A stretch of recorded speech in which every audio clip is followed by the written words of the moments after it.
আপনারা দেখছেন মুর্শিদাবাদ মিডিয়া সত্য খবর এখন আপনার নাগালে। আমাদের চ্যানেল সাবস্ক্রাইব করুন, দেখতে থাকুন, সঙ্গে থাকুন। ওটা অবাঞ্ছিত কথা বলছে, ওনার নাম যত নেবেন আমার মনে হয় ওনাকে সমাজ থেকে বয়কট করা দরকার। অর্থাৎ এই ধরনের প্রশ্ন যদি উনি কথা বলেন ওনাকে এড়িয়ে চলা দরকার। ওনার মুখে লাগাম নেওয়ার জন্য আমি বিজেপির ঊর্ধ্বতন নেতাদের কাছে অনুরোধ করবো যে ওনার মুখে লাগাম দিক, যেভাবে উনি অবাঞ্ছিত কথা বলছেন। তিলোত্তমা উপরে যখন অত্যাচার হয়েছিল আমরা কেউ দেখেনি ওটা কোন ধর্মের মানুষ।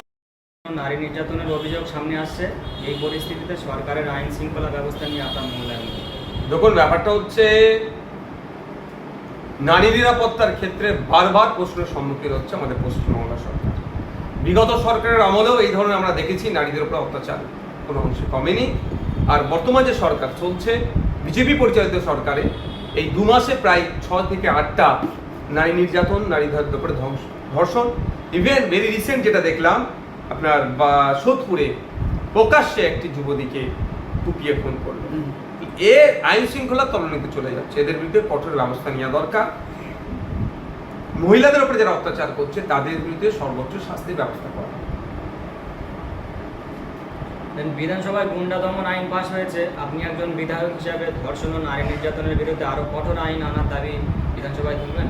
দেখুন, অপরাজিতা বিলের ক্ষেত্রে যেটা এনেছিল সেটা কিন্তু আমি বিরোধিতা করিনি। কিছু কিছু ওর মধ্যে গ্যাপ ছিল, সেগুলোর আমি সমালোচনা করছি। আমি বারবারই ক্ষেত্রে শুধু আপনি নারী বলতে নাই, পুরুষের নিরাপত্তার জন্য আমি বারবার সোচ্চার হয়েছি, আগামীদেরও সোচ্চার হবো। আর বিশেষ করে যারা যে শিশুদের উপরে যারা যৌন করে করছেন, অত্যাচার করছে, তাদের বিরুদ্ধে তো সর্বোচ্চ শাস্তি আনা দরকার, তাদেরকে তো ডেথ প্ল্যান্টই দেওয়া দরকার। বারুইপুরের এই ঘটনাটা নিয়ে যখন বিজেপির মুখপাত্র দিলীপ ঘোষকে যখন প্রশ্ন করা হয়, তিনি তখন বললেন যে এখন মুসলমানদের উপরে আঘাত এসেছে বলে তখন কি গা জ্বালা করছে?